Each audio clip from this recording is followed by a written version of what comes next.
Hello everybody, it's Final Fantasy XVI. It's bloody brilliant. So 2023 is proving a bumper year for flagship releases. With an Xbox Titanic Starfield now just around the corner, Sony and Square Enix are hoping to score some points on the PS5 with a Final Fantasy XVI. While it may be the latest in a long series, this is as radical a departure as I can recall in the mainline Final Fantasy, and probably the biggest since a shift to real-time battles.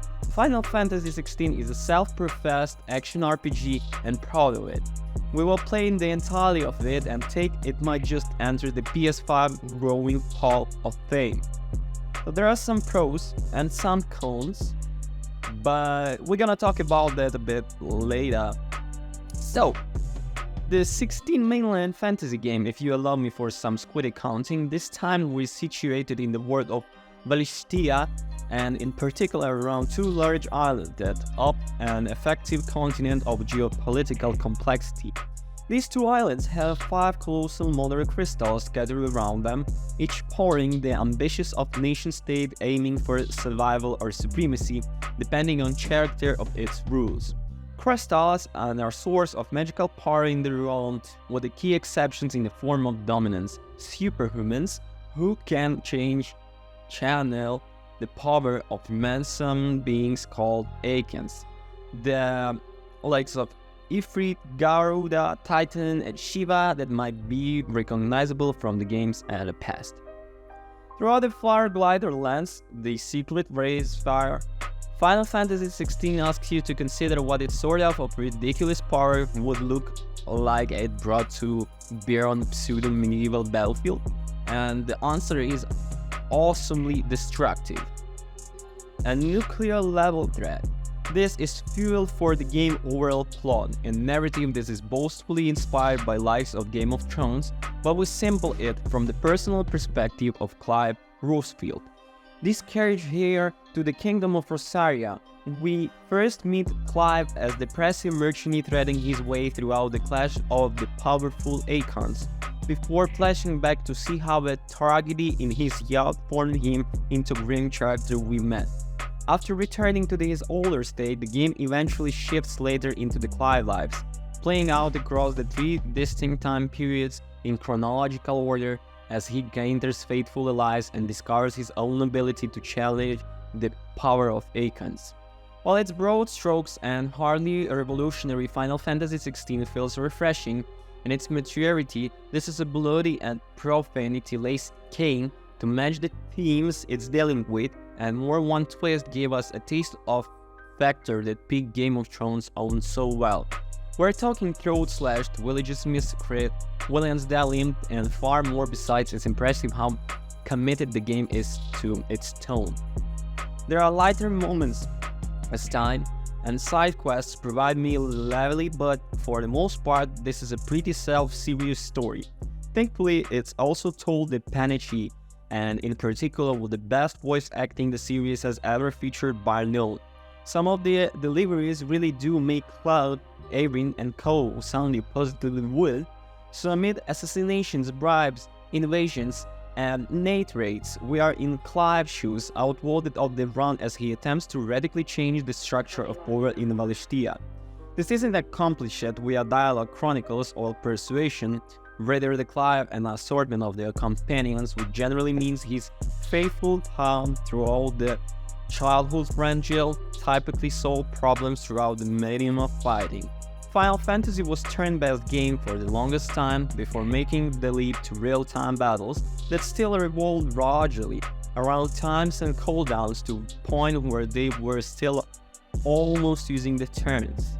16 rips that up, moving fully to action combat, the sort of system you'd normally find at Devil May Cry or Bayonetta game, albeit one's the less labyrinth to learn. You almost exclusively control Clive, occasionally slipping into the cloud boots of terrifying Akon for bigger scale explosive battles. His companions sort themselves out and take the fight to your enemies.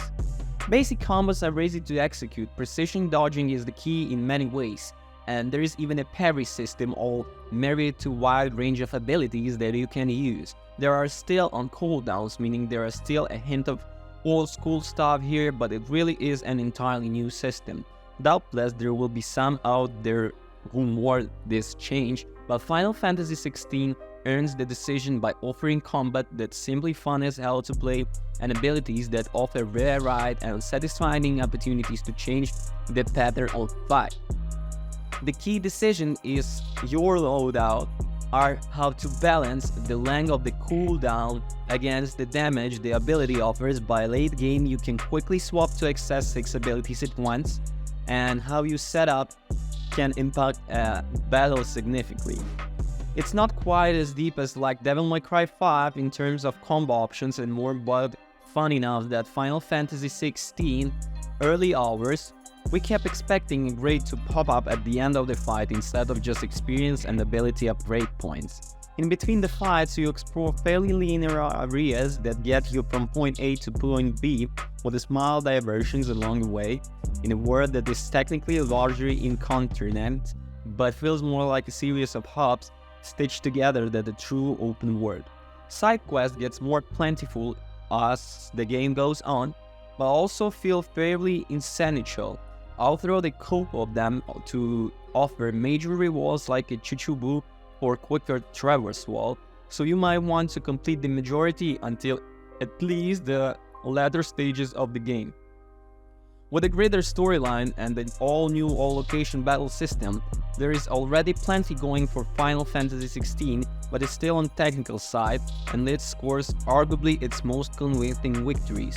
This is a jaw-dropper of a game, a powerhouse of imaginary and fidelity that quests up shockingly impressive cutscenes, but it's just as ready to amaze you with actual gameplay moments. From the stunning particle effects of screen filling spell to the incredible scale of its biggest monsters in the battles, it feels like the most polished and visually stunning game the series has seen yet, and that some is going. Character models are outrageously detailed, and in story scenes they are lip-synced perfectly and emote flawlessly. And as mentioned above, the whole cast is absolutely gunning it with their own performances.